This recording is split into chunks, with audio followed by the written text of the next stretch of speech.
Hello and welcome to the Overly Animated Podcast, where we take animation seriously. We talk everything animation here, including Final Space, which we'll be getting into right now. I'm Dylan Hysen, and today I'm joined by Michelle Anderer. Hello. April Collins. Hi there. And Alex Bonilla. Shookity-pop. Yay! Wow, back to the rightful mooncake. Okay. Oh, I guess you didn't like last. I loved your mooncake, April. Change of event. It's still nice. Yeah. Okay. Thank you, Michelle. Wow. You're welcome. There are multiple mooncakes, much like multiple K.V.Ns this episode, right? You can both be mooncake. How many final spaces are there? Hold on.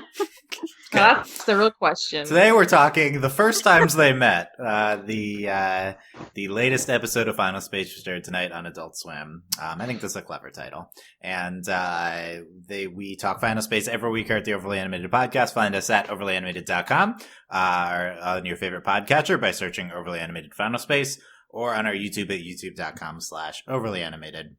I think a pretty interesting episode to talk about today. Make sure you've seen the first times they met and then come back and listen to this.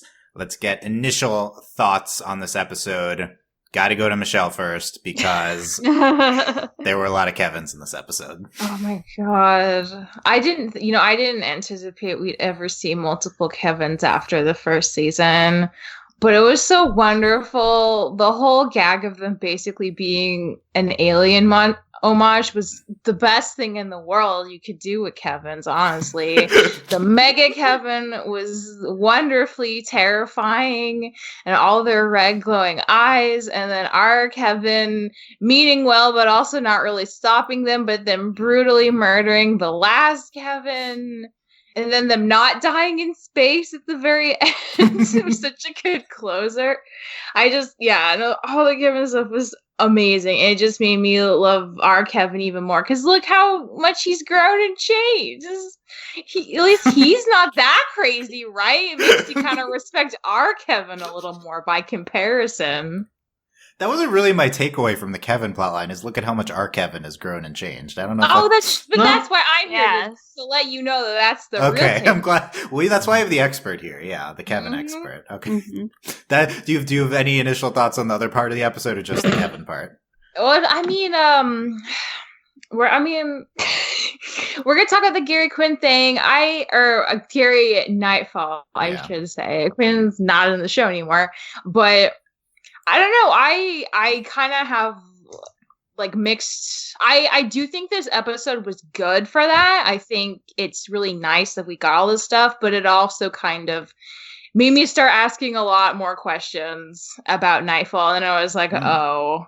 So I'll just wait till we get there. But okay. I mean, I do think like the very end with them was like some of the strongest character relationship stuff we've gotten in a while, and I thought it was like insanely well handled compared to like how not well handled stuff like this has been before.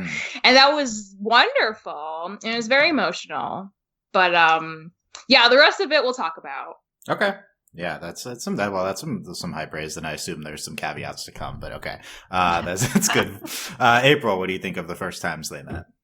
I thought this episode was very nice. I really that's not really good. I enjoyed this episode. I was a little worried because like whenever like Gary and Nightfall went into the virtualizium, the box, the glowy box, yeah, the glowy box. I was like I thought we were gonna do like a Gary Quinn thing again, and I was like, well, this isn't Quinn, this is Nightfall, like. So I was a little bit like worried about that, but then like as we started getting into it, I was like, oh, this is a little bit deeper than that, and I thought this was a really interesting, like another approach at to kind of like handling grief.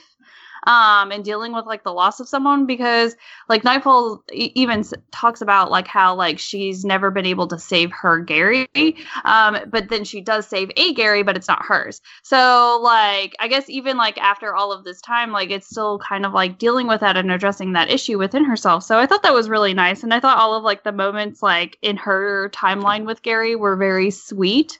So, like, I just thought they were super cute. And also, props to her for, like, making the first move, because that was beautiful. Like, what was it? I was telling, my friend about, like, I was, like, texting, and I was like, best pickup line ever.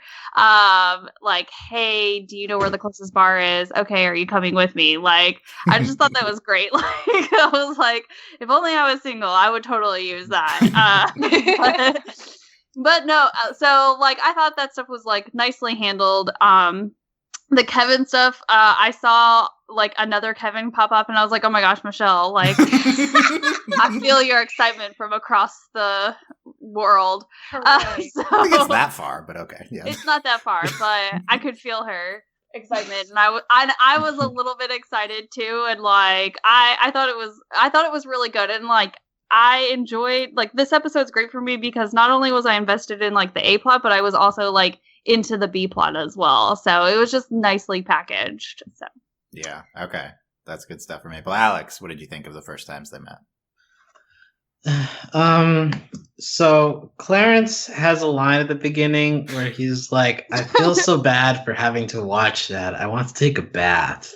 And that was honestly my reaction to this episode. Ooh. Like, I was very, very conflicted and emotionally confused about how I'm supposed to handle this.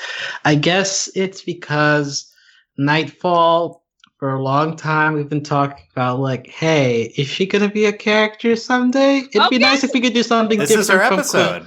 Yeah, it'd be nice if we could do something different from how Quinn was only related to Gary, right?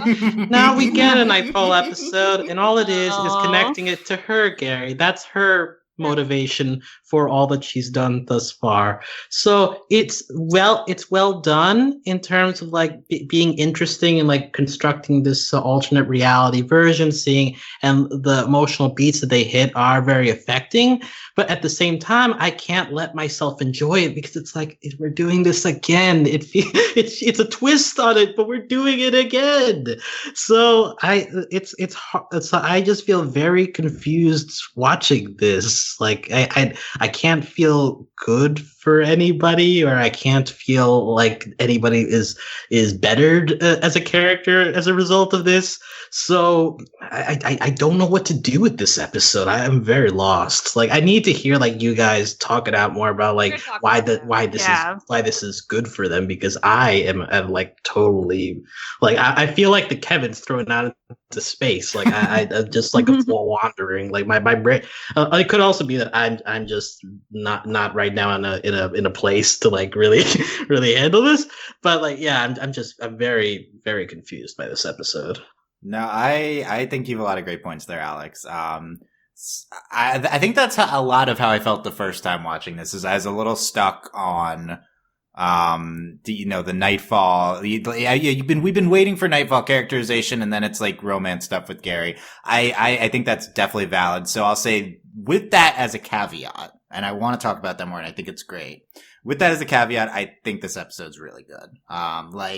Yeah. If you can get past that, I think this is, like, a really well constructed episode. The second time I was watching this, I was just really appreciating how it flowed, how there's, like, a lot of branching character interactions that kind of flow together in the B plot. And then it all kind of comes together. Like, the show had, like, opening scenes for several episodes, and then this episode it just flows in a way that others don't. And I agree, both the A plot and the B plot are really engaging. The K.V.N stuff is really funny, especially with K.V.N ripping other K.V.N's heart out at the end is, like, one of the funniest moments of the show, I think. And and at the end they see a shooting star in this emotional thing, and it's the K.V.N's ejected in the space. Like, everything is just so well tied together. I was so impressed with just the structure of the episode. And then with this A plot, like, I understand, I think, maybe why we're doing this, but it is a little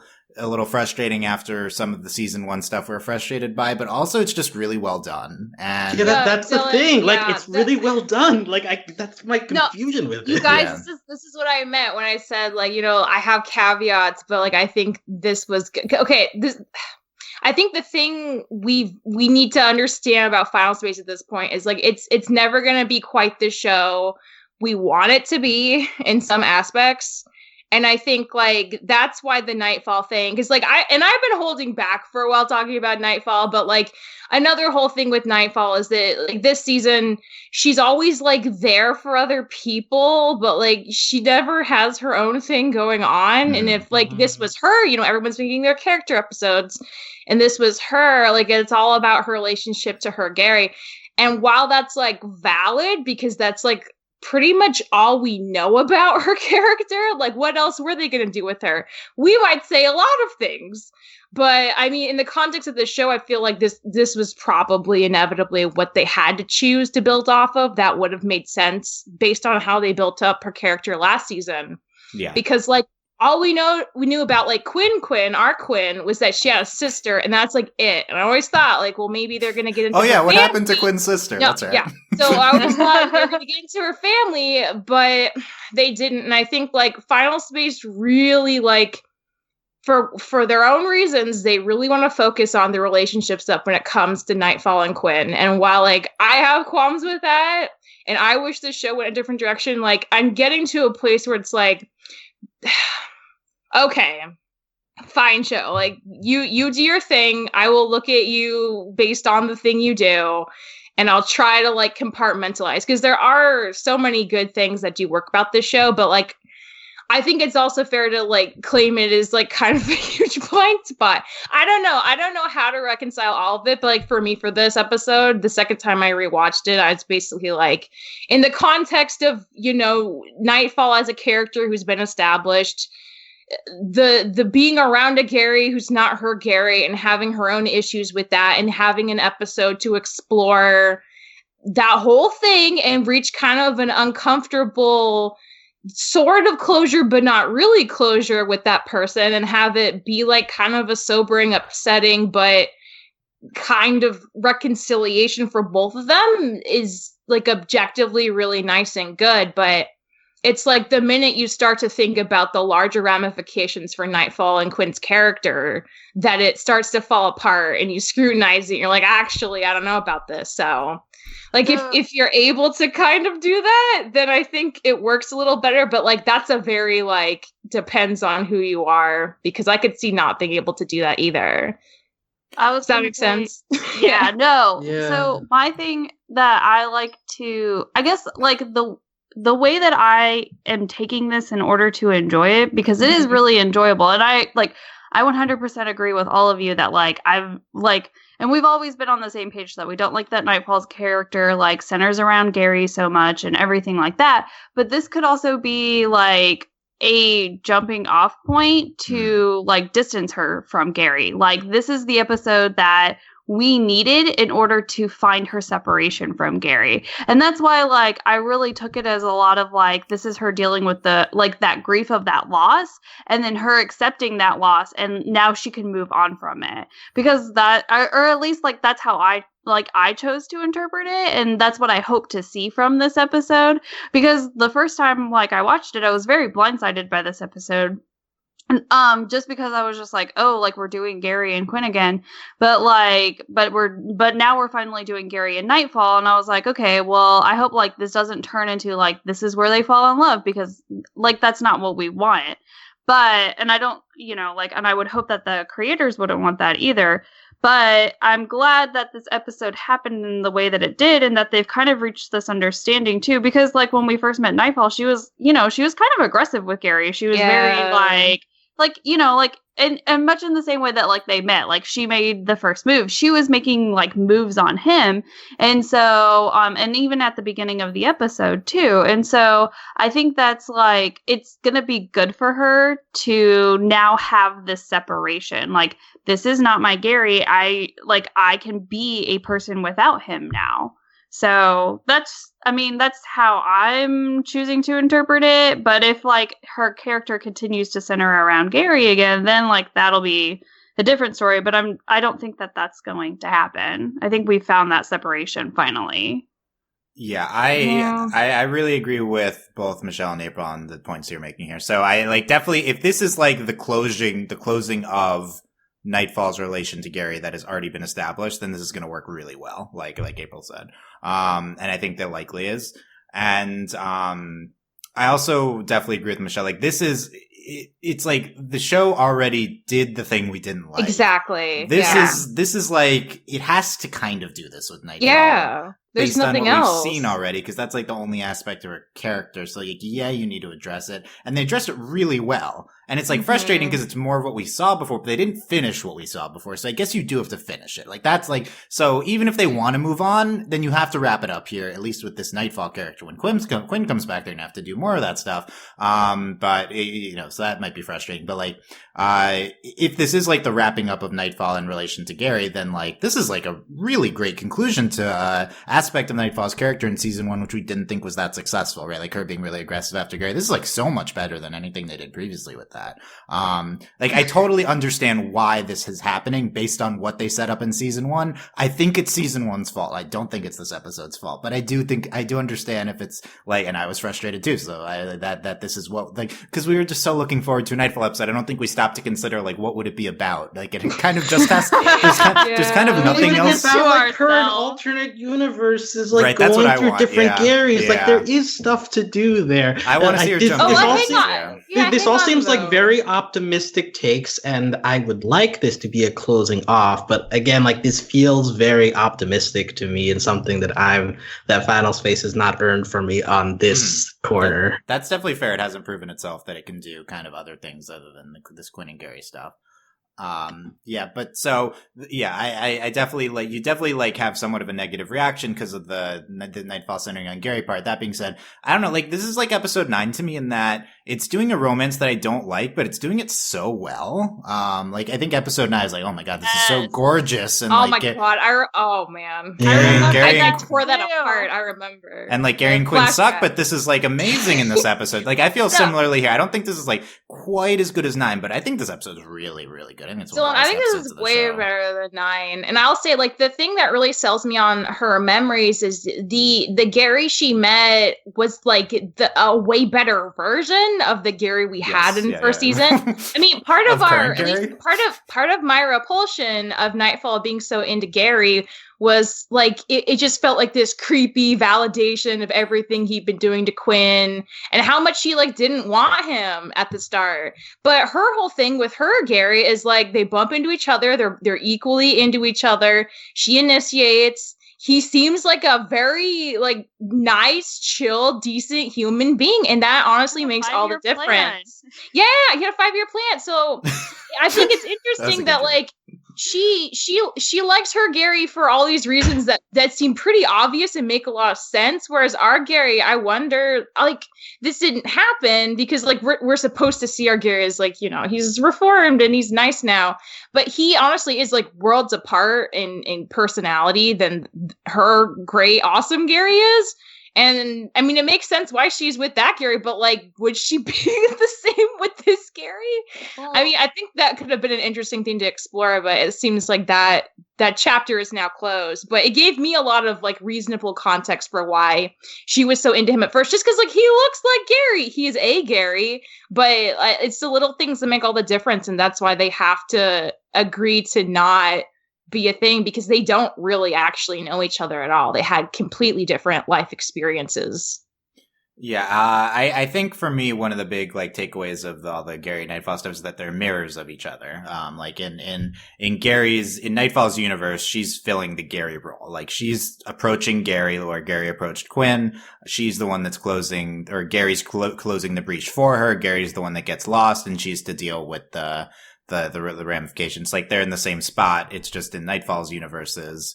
Like she's the Gary, and it's like kind of interesting that only in this one Gary timeline is Gary the Gary, not Nightfall. Like, Nightfall said she'd been through hundreds where it's the same thing over and over. So it's like, oh, we're in the less interesting timeline, but, no, it's to be honest, but, I think that was just really successful what they set up there in terms of making Nightfall a mirror of Gary and approaching that. And it's kind of through a bunch of boring romance stuff, like very typical stuff, but it's that way to a point, and like you understand why it's being done. It's like these basic flashbacks to establish these emotional things with Nightfall in a short amount of time, and to get them to the conversation they're having after the Virtualasium. get them to a point where they can move on together, that they're not going to be together. And Nightfall accepts that. She says, you have to accept that you and I are meant to be together, but never meant to be. And like, she's accepting never being with Gary ever. And like, maybe Gary's accepting that he can't be with Quinn, and that they can deal, moving forward together. They're holding hands, and they can move forward together. And so I do think that's like kind of the intent of the episode, is to move past romance stuff with the two of them. Like, that's my reading of the ending. It's like, this is the aspect of Nightfall's character that hopefully now we can do like jumping timeline stuff. And why did they talk to her about timelines? How has that not come up yet? It's such an interesting part of the show. Because we're like, oh my goodness, Quinn, who jumps through a bunch of timelines, that's a cool character. Oh, and then, there was one episode about that. What did she do with it? Yeah.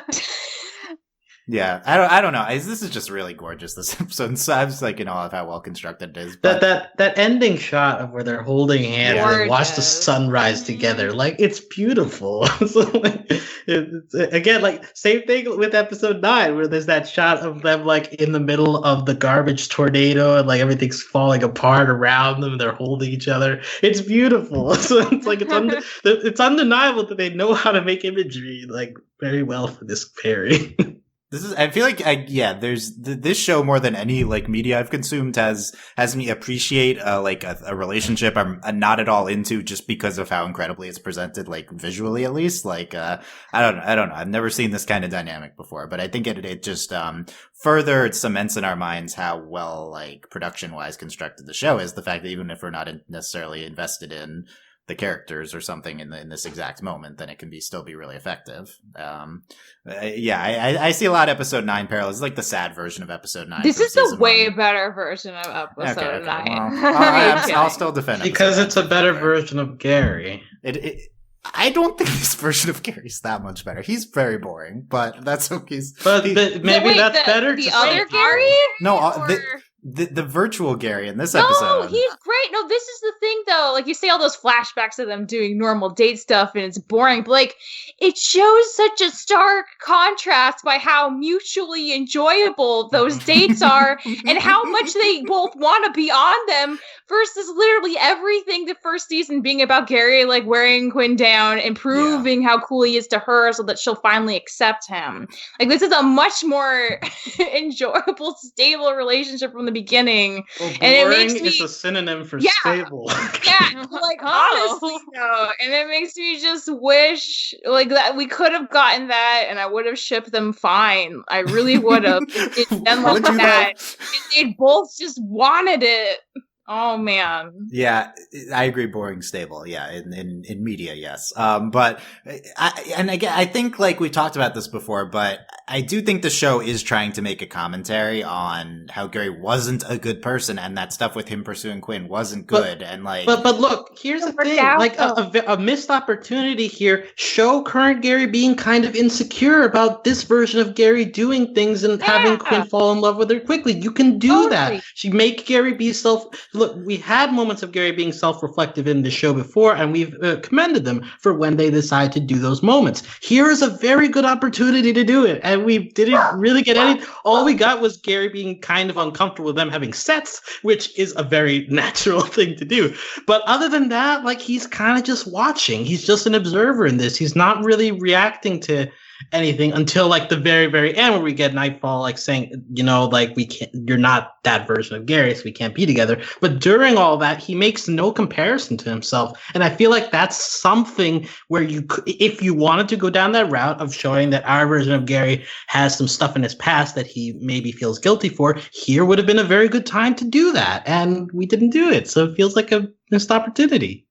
Yeah, that's a good point. They could have done more with Gary's reactions while watching this. I guess the first thing that comes to my mind with, like, why didn't they do that? Because you're right, it sounds very natural when you say maybe it, like, takes away the focus from Nightfall too much. Maybe this is about Nightfall, not Gary, in the short amount of time that they have with this A-plot. But that would have been a good time to reflect on the early Gary stuff and show that. And yeah, I guess I'm confident that the show's perspective on the Gary bad person, good person, and and it's not supposed to be like this was this great thing that they presented. I think they'll be reflective on it more to come. They have a little bit. I don't know, but yeah, that's interesting. And I don't know. I mean, this Gary, like, he's stable, good. I do think, like, if this was season 1, then it would be less interesting. Even though this would be more shippable, like, our Gary is more of an interesting character, even if we're frustrated with him, right? Like, him being, like, not a great person to start and learning and being, like, a flawed individual, like, that is more interesting. That's all interesting. It's just, like, when it gets to the whole relationship dynamic, because that just, like, that fed into, like, other things about, like, how that just became Quinn's whole part of the show. And, like, it just, like, you know, it just had, like, kind of an unfortunate ripple effect more than anything. But him, like, being a flawed character, I don't think necessarily is a problem. It was just more at that particular area that I agree with that in relation to the Quinn stuff. I guess one of my big takeaways from this part of the discussion is, like, once we bring Quinn back, because like I said, like, because the Nightfall's separate from Quinn, so when you bring Quinn back, they still have the Gary Quinn romance stuff, and like, don't go back to this, you know, like, if this is both of them moving on, that's great. If it's just Nightfall moving on and then, you know, season 3, episode 1, Quinn comes back, and then we have a whole more romance stuff with Quinn and Gary, like, I don't know. There's probably a way to do it, which is good, but it would be hard. Like, that was, like, I don't know. Like, that's the worry here, at least for me. Yeah, I think there's a lot they could do, because then they could get into the whole, well, you don't really know who I am, Gary. Let me show you who I am. And then we see who she is. And that's great. I mean, I think there are certainly things they can do if she comes back. It's just like, will they pursue that or not? I don't know. Yeah, I don't know. We'll also see where the season goes. We haven't even gotten into the meat of the plot yet.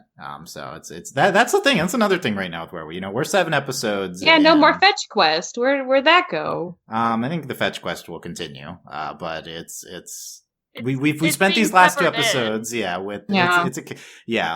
Ellen said, these 2 episodes are more one-offs, and then but they'll be important later, he says. Well, like, the last one, like, especially felt important in terms of, like, dropping more stuff about, like, the whole mythology of the universe. So, like, in that sense, it felt at least consequential. And I guess in this sense, this episode will be consequential if we decide to go down the route of moving on from this and giving Nightfall more stuff to do. But also, I've said we should give Nightfall more stuff to do for this entire season, so we'll see.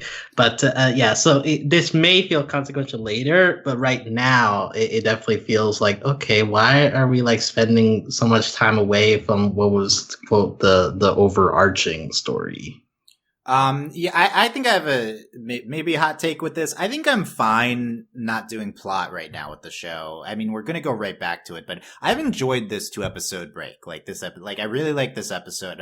And last episode, I also liked last episode. At least I thought it was gorgeous with the, God Spider stuff that they did, that whole sequence, right? Like, that was, that was really interesting. Mm-hmm. Incredible. And I agree with a lot of the comments last podcast that it was like, there's grid stuff. It was also, like, a lot going on. And I agree with all that. But, like, I appreciate doing weird stuff like last episode, like a mythology episode about the spider gods that created the Titans. And, like, I think if the show wants to do, like, one-offs with interesting space stuff and like this episode is like this Virtual Elysium or interesting one-off character moments, I think it can be successful in that.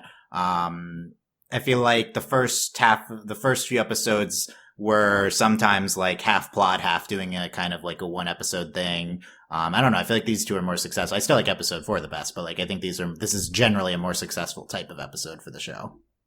But I'm also interested to see if we go full plot, like, what that means this season, because I don't know. I feel like we haven't gotten that too much yet. What that consists of. Well, what does Olin say? You just need to know what's going on. He tells us that's true. Yeah, what does he say? Apparently, the next few episodes will be huge. So that's what he's saying. So, like, in what way though? Or just, like, I don't know what that means. So we'll see. You don't know. They are literally going to be a bigger aspect ratio. Right. Okay, got it. I'm excited now. You have to see them in a movie theater. Well, I will say, I think he described this episode and last episode as, like, some people might call it fillery, and I think that's a bit of, like, an underestimation, because I do think that there's interesting stuff going on here. I think that there's stuff that will eventually connect to the plot. So I think that in both senses, it doesn't really qualify as filler. They're just kind of like detours, but they're still connected to the story somewhat. Yeah, I think detour is a better word than I think if he's worried about it being filler, I don't think these episodes come across as filler at all. I don't think. I feel like people only use the word filler when they don't like where an episode it's also goes. just like yeah. Filler is like bad pacing, like I've talked about before on this podcast. Like, yeah, it's just like a word that kind of doesn't mean anything in terms of criticism. But every episode has something to contribute. So, and yeah, well, this one had Kevin's. Okay, so let's talk about K.V.N. then. Michelle, you call this like an Alien tribute for part of it. Oh, absolutely, with like the fire guns and sucking it out into space and creeping on them from the vents. Absolutely Alien all the way. Yeah. So good. Yeah, what about Mega K.V.N.? This Mega K.V.N's so scary. I love it. I don't know how like the K.V.N's linking made their arms like way bigger and more menacing, but that was really cool. And like Dylan, I just felt like, so you hate Clarence a lot. You must have loved this episode because K.V.N, they keep trying to kill Clarence. They almost do. I would have been happy if we killed Clarence. I don't know if I hate Clarence a lot. He's been okay sometimes. He has the really good exchange, like Alex referenced with Ash in the beginning of the episode. I feel so bad for Gary or for Nightfall for me having to watch that. I thought that was really good. That's a good soundboard line too. I'm gonna go take a bath. I do support Mega K.V.N's trying to kill Clarence. I don't know. I feel like the real gem, though, is right at the end with K.V.N and the one other K.V.N he first makes with the button. Oh, yeah. Oh, no. How will we ever tell these two apart? Yeah, little Kato. Little Kato, the funniest he's ever been. Like, since really when are you funny, little Kato? You're not funny. And I says, oh, crap, which one's the real K.V.N? Guess we're going to have to kill both of them. Like, the line read on that was fantastic, too. And that was great. And then K.V.N just he rips his heart out. The other K.V.N. He's like, okay, what's next? Yeah. Michelle, do you support K.V.N's savagery in ripping the other K.V.N's heart away? I mean, we've seen people die at the hands of K.V.N before. This should not come as a surprise to any of us. But this is like his own species. He kills it off. Yeah. Yeah, so but like he was questioning his authority as the true K.V.N, so he's got to go for sure. K.V.N was in the right. Our version of K.V.N is the world-weary version that has learned through experience, and these are deficient clones that he doesn't have patience for like having to teach them the ways of the true K.V.N. So it's like, fine, get out of here. He's too wise and old. He's seen too much of space now to have time for that nonsense anymore. He's like the daddy K.V.N for sure. Oh, well, there's a daddy thing before other one, but yes. I think, oh yes. I think like we joke about this. Our Kevin's like the mature. I think that the show is kind of lampooning that concept, but it's like, oh, but this is still the same stupid character, like gag character, because he's still he's still like the Kevins are like, he's like, oh, let's talk it out first. They're like, oh, sure, after we murder him, and he's like, oh, they tried, so he's still like a stupid K.V.N, right? Like, well, he's still a K.V.N, so of course, but he's like our K.V.N, and that's what makes all the difference. Yeah, he's we're sympathetic to this K.V.N, but I don't know. I reject that Kevin's learned that much. Honestly, he still seems. I really think he's learned a lot. Look at all those scratches on his new body. I mean, he got those life experience. Yeah, this episode was made to put him alongside original K.V.Ns and be like, look, they're different. Exactly. You should be able to tell this. If not, you're a dummy. The juxtaposition is just stark. I think you're right, but that's the joke, that there's really not that much of a joke, right? Like, this is the joke is that there is a difference. Yeah, what is the difference? That K.V.N wants to talk things out before doing his murders, whereas the other ones want to skip straight to murder. There's a big difference in procedure. He didn't care though. Right after he didn't. Well, that's because they're K.V.N, so you still have K.V.N logic. He's not just going to lose his K.V.N brain. Okay, so he has learned something, but he still is like a K.V.N influence. So exactly. That's how it comes out. The K.V.N influence. I could buy that part. Okay. Still has a K.V.N filter on top of his AI that still makes it come out as trying to kill them. But why are K.V.Ns murderous? They're supposed to be these companions. Parents said that they were all defective, so he kept them in storage, but that just made them crazier. So I guess the other K.V.Ns we saw weren't murderous. Okay. Like No. They were The murdering ones from people. the ones from season 1, yeah. Yeah, they were just nice. But they were fighting Yeah. for the resistance. Yeah, okay. I also like that Clarence is like, because what was it? It was a derangement virus. Yeah. And he's like, so I figured if I just locked them up for 30 years, it would be fine. What? Oh, that's what he said? that Okay. just That was too fast crazy. for me. I didn't catch No, that. I really enjoyed that. Are like defective Beanie Babies still worth something? Like I feel like that would be I the think so. equivalent. Oh, that's what he's trying to They get, are. like, yeah. Yeah. Okay, I buy that. He's, you try to get the one that's, like, slightly different, it's worth more. So, yeah. Okay. Yeah. That actually just made them Fine, worth Kevin's more. with defects now. Like, they're a rarity. Especially a frozen Mega Kevin in space. Like that's a Yeah. hot item for everyone. I'd buy it. Are we going to come back to the frozen Mega Kevin, Michelle? I hope so. Like especially after that really like intense, like emotional beat with Gary and Nightfall, and then like to end on the Kevins, it's just so funny. It worked really well for me. It was like, oh yeah, we don't die, like we can freeze, it's fine. We're gonna get revenge. It was really good. Maybe improvised, but it was really good. I think it was really good too. What do we think of Kevin in the beginning pressing the button that says "keep away"? Only an idiot would Only press an that idiot, button. Yeah, okay, that was a harsh line from Lil Kato, but like I don't know if he's Was that Hugh or was it Lil Kato? Oh, it might have been Hugh. It might have been Hugh. I think they were coming right. That's the thing. This beginning of this episode, all the characters are like there and they're flowing really well. So that's a lot. Yeah. Like, they're both Kevin's top 5 things is the keep away and the press here, for respectively for the categories. Yep. So that's good. That checks out. They say embrace the chaos when the other Kevin comes out. Michelle? Is that the Kevin tagline? Yes. Okay, so Yeah. TBS, please make shirts with Kevin Say and on the embrace the back chaos. of it. Yeah, embrace the chaos. Olin that makes a shirt for really every dumb episode idea on his right there. store, so maybe that'll be this episode. Also, Please those make shirts that. look really nice, but they're expensive. Yeah, well, I'm like, how you make one for every episode? That's impressive. Yeah. I feel like new nice shirt. They Yeah. have a t-shirt machine, so it's easy for them. I mean, I assume that is how you make the t-shirts is with a machine. You print What? them. You print them, yeah, with a machine. That's crazy. I Or you don't get those cool ones where you have like the stencil and you put the sloosh goop in and you sloosh it with the thing and you pull it off and then I'm not explaining it well. What are you talking know, about? Sloosh goop. the green goop printing. that color and you like swipe it through the thing and you pull it up and I don't know what you're talking about. It's but screen printing. That's screen printing. Yeah, April knows the real word. I did a Screen class printing. on it. Okay, Yeah.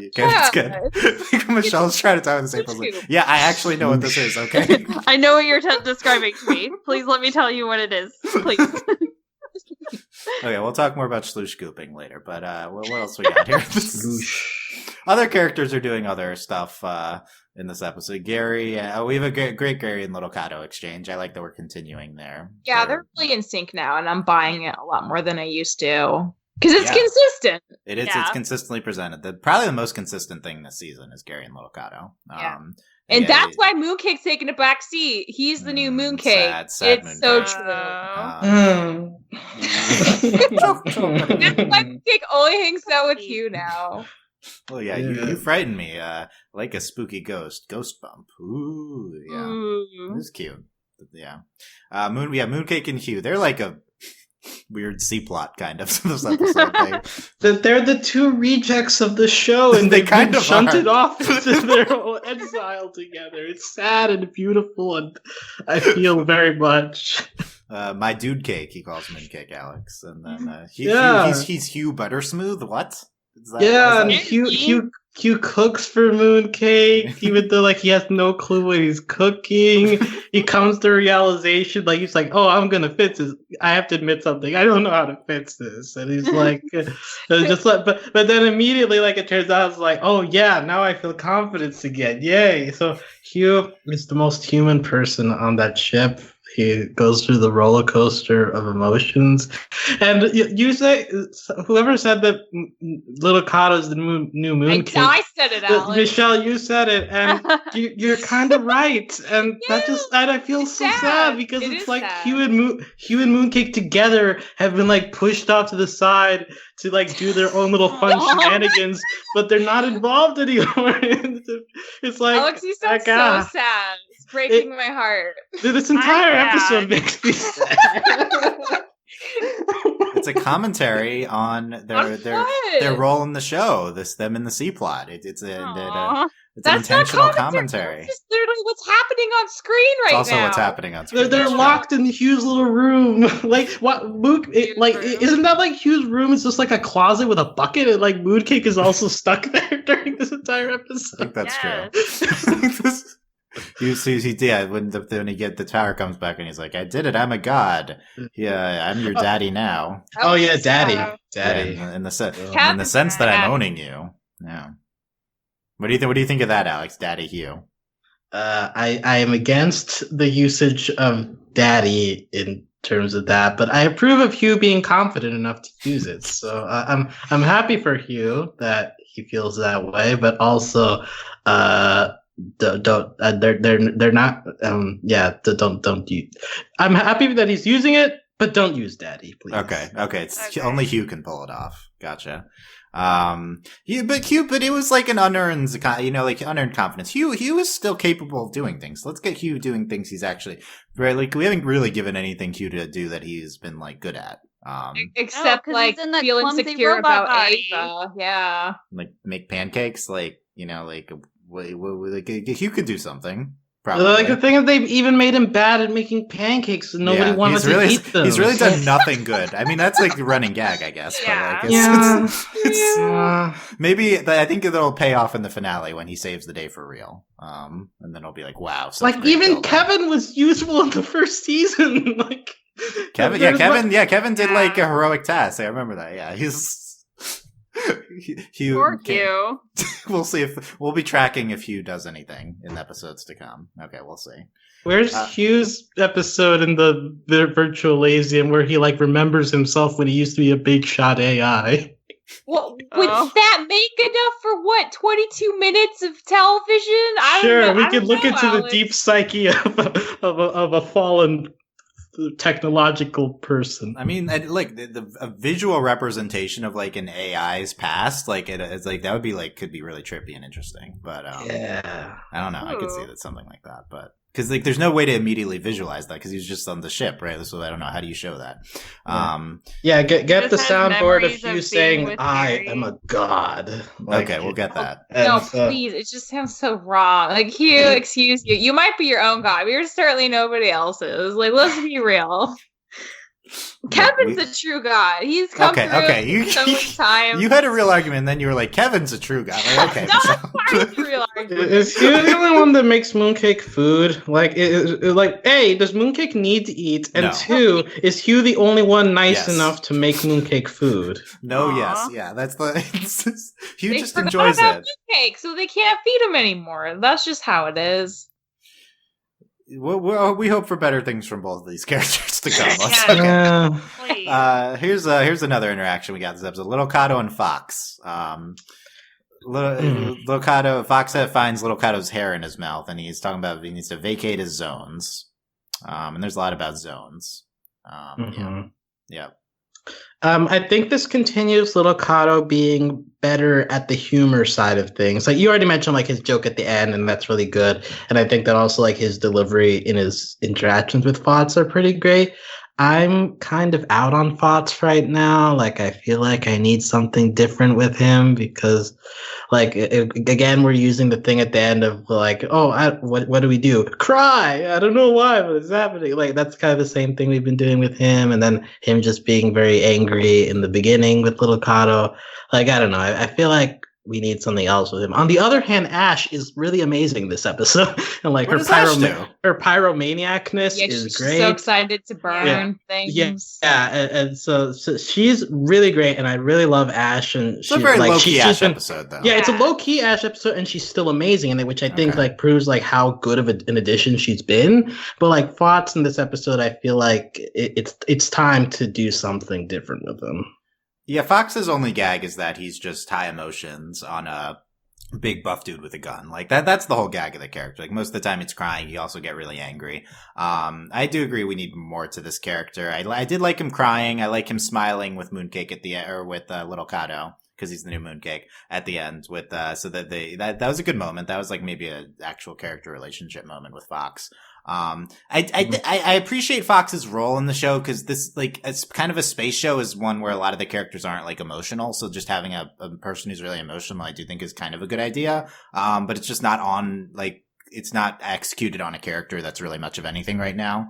He doesn't really do anything, yeah. so it's almost like it's wasted. Like I really appreciate Fox being emotional, but A, it's a joke, and B, he doesn't. It's do almost anything. always a joke. Like, yeah. Whenever he is emotional, like it's a huge joke, and I don't know. I feel like it's just kind of wasted. And we could put it on a different character, and it would probably be like a little more effective. And I mean, I don't ask me what character because I don't know, because it would need to be a good enough character that could like have all of these emotions, like still contribute something to the story.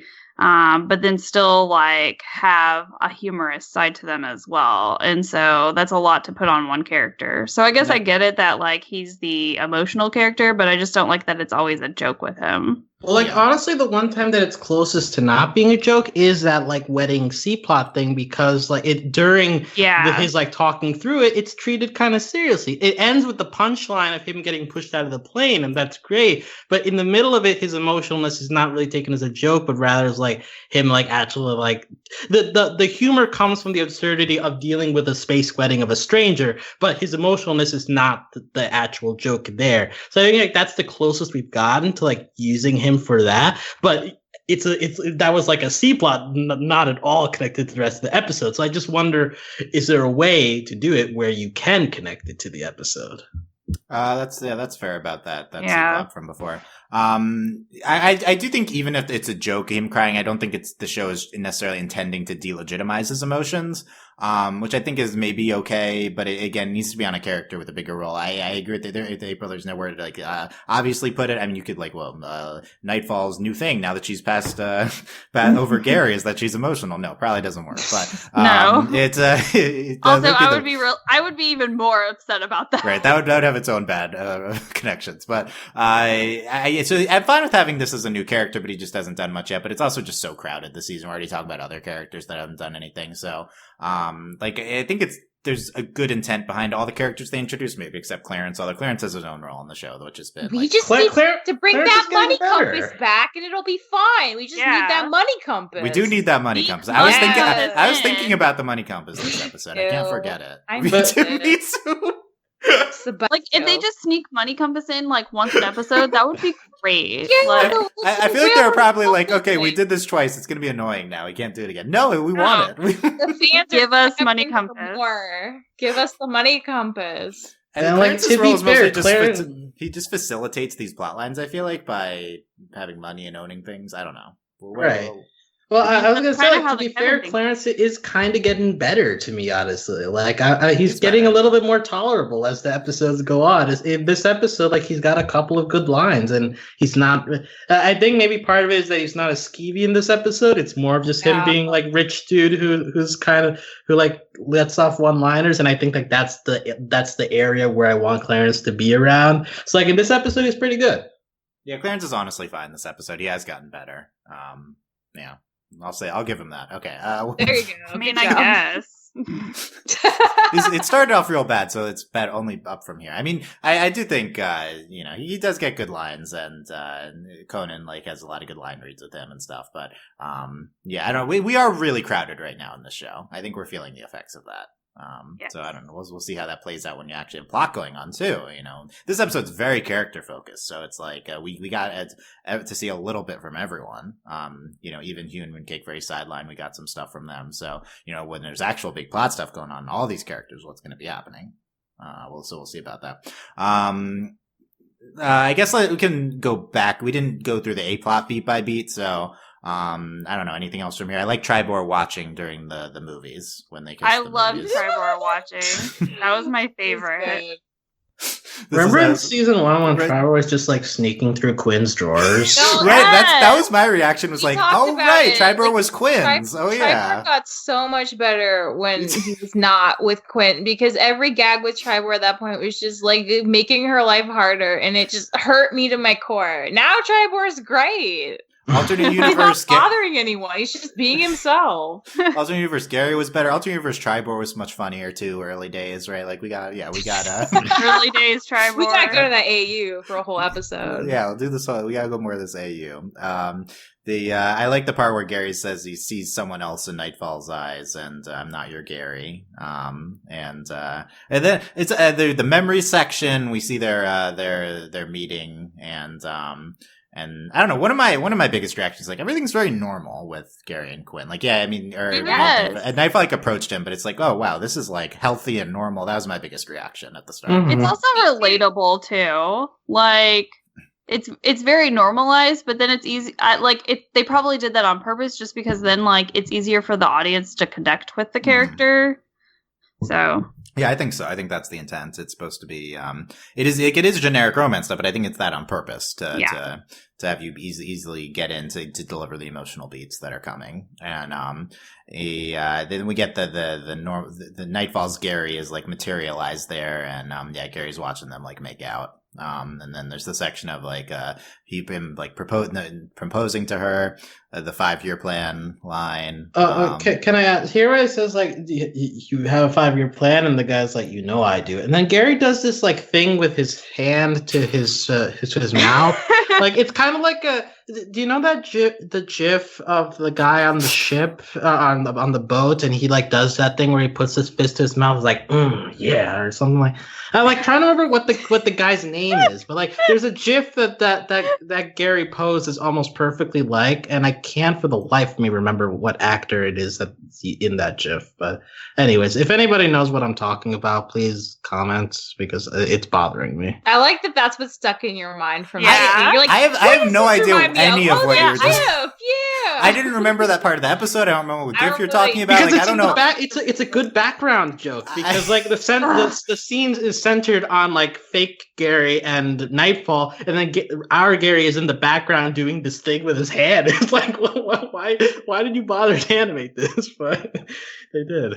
I think there's probably a lot of like good small animation moments that are brought in by the storyboarding and stuff. But yeah, it's a good. We a lot of times we don't comment on them, but okay, I still have no idea what we're talking about. But we'll see when someone posts the GIF. But please post it because I have no idea what you're talking about. about. Like find I could like visualize it, but I feel like that the hand gesture I'm imagining might be a little X-rated compared to what it actually is. Okay. We we could use adult one of the adult podcasts, but it's okay. Oh yeah, we can say fuck on this. let Mooncake say fuck. I can't wait Wasn't till that a campaign? Kevin gets to say fuck. It's gonna be so good. I don't think they do say fuck on this show, right? I feel like Mooncake's probably sworn a bunch. We just don't understand him. Oh, when you get the voice box, did he swear that? Yeah, he might have. I don't know. To go back, okay. Nightfall unplugs her Gary, and then they have their talk, and yeah, I think we talked about most of this, except the possibility that there's no happy ending, and then they hug, and I like just like the somber holding hands, watching the sunset. That's like I feel like that's such a mood. Good. Yeah. And they see the Mega K.V.N, just beautiful. And episode. It was so good. Mega K.V.N. Okay. That's all I got. Michelle, anything else from First Times They Met? It's a really pretty show. Sometimes it makes me angry. But like the animation doesn't make me angry, but like the fact that it's so beautiful, and then I'm like, well, I have these other qualms. Why can't it all be as good as the animation? But that again, those are personal preferences. But it's just a really pretty show, and I'm glad that they're taking character episodes. I don't think this is filler. I think this is sorely needed to get us invested in whatever plot stuff's happening next. But now I really like this episode. I still liked the third one the most, but I'd rank this one like maybe number 3 so far. After the little Kato episode. Yeah, that's okay. That's pretty high ranking. April, any final thoughts on First Times They Met? I still liked this episode despite all of the issues we had with it, so I'm not complaining about it, and I think it's just so like very well executed, and I hope that like, because we sometimes like teeter in terms of quality of episodes, so I just hope that the next episode we don't do that, just because it would be very disappointing. So that's all I got. Okay, Alex, final thoughts. Do I have any final thoughts? Any other gifts you want to bring into play here? Eat flames, you dipwads is a good line from Ash. I already talked about Ash, though. Yeah, I don't know. Well, Hugh, I feel for Hugh in this episode. After talking it through, I understand the importance of this episode. I understand that if we do the right things, this will be a meaningful episode. It's just that right now, I still don't feel great about it, but I am in a bad place to really do it since we're like in the middle of the season. So, we'll see how the show goes. I feel like I say that a lot on this. Like the show has season 1 did like so much stuff, and it got to a place where I was happy with it. So like I'm willing to do the same for season 2. But yeah, just this episode feels like a strange little corner in my brain that has broken me. Filled with gifs of people with hand gestures and yeah, okay. Yeah, I posted it in the Skype chat that we do here. Does anybody does that help anybody? No, I don't know what that gesture means, but it's actually worse somehow than what I thought it was in my brain. Okay, well, I think you just look so satisfied smooching that finger and thumb, and like, right. what does there's that like mean? A gif of a guy who's like satisfied in his chair, and he leans back and he does that thing with his hand. He's like, and he's like kind of like got a big beard, I remember, and like scruffy hair. I think it's on a boat. Maybe it's like a secret sailor gesture. Okay, we talk.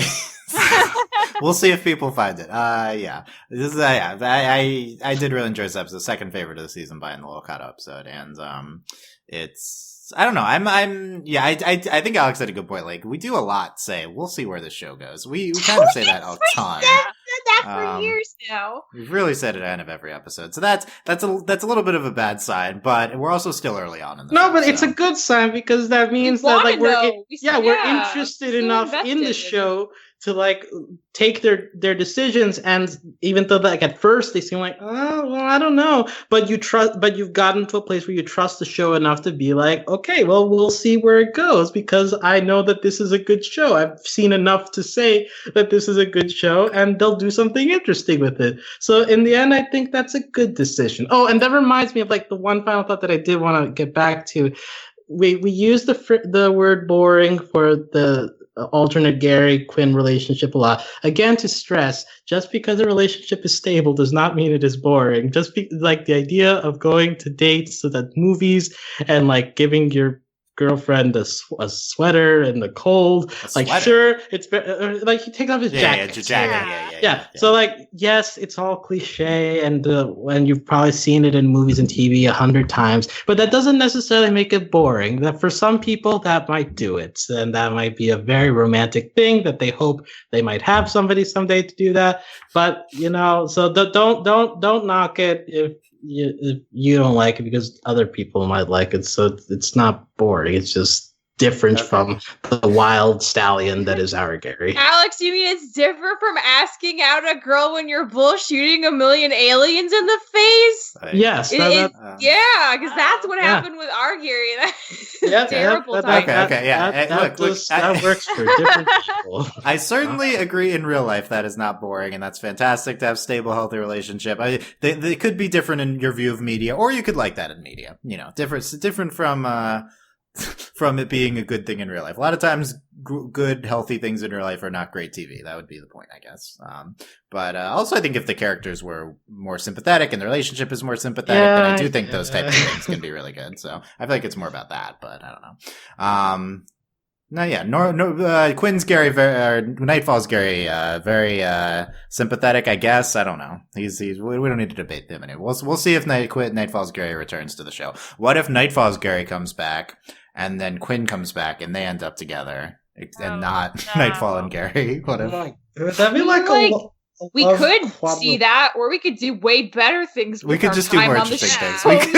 But will the show? I don't know. We'll see. I feel like that's like a love pyramid, because it's like different dimensions, and there's like 6 different vertices you could like go through, because it's like 3 different versions of Gary and like 2 different versions of Quinn. So that would be a very tangled web of ships. Tangled web of ships. The tangled web of the god spiders from last episode. Yes. Yeah. So how does her Gary end up like doing the whole like mooncake and final space thing? Because our Gary ended up in prison because he was trying to. These are good questions, actually. And does he meet Mooncake? Right. So yeah, that's what I want to know. Like Mooncake is the catalyst for everything. If he didn't meet Mooncake. But like also Gary's dad is apparently right. Like we learned Gary's dad, Mooncake formed because of Gary's dad trying to help close so maybe that Final comes Space. into play. So I feel like Gary would find that out either way, and then that launched his trajectory into figuring out the Final Space stuff. So that actually doesn't surprise me too much. Yeah, like our Gary was very incompetent and like crashed that ship, and that was why he was like taken to jail. So what if like this is the only incompetent Gary, and all the other Garys successfully made it into the army, and that's why this Nightfall takes her Gary seriously, because that Gary has actually accomplished things. And then we'd like go back to that whole thing in season 1 where it's like, why does Quinn only care about like the stuff that he does instead of like the stuff like the actual personality of the character? We could probably go listen to our older podcast for that discussion. But yeah, I wonder if maybe that has something to do with it, because the alternate version of Gary is notably he has the uniform already, which is different from what we know of our Gary.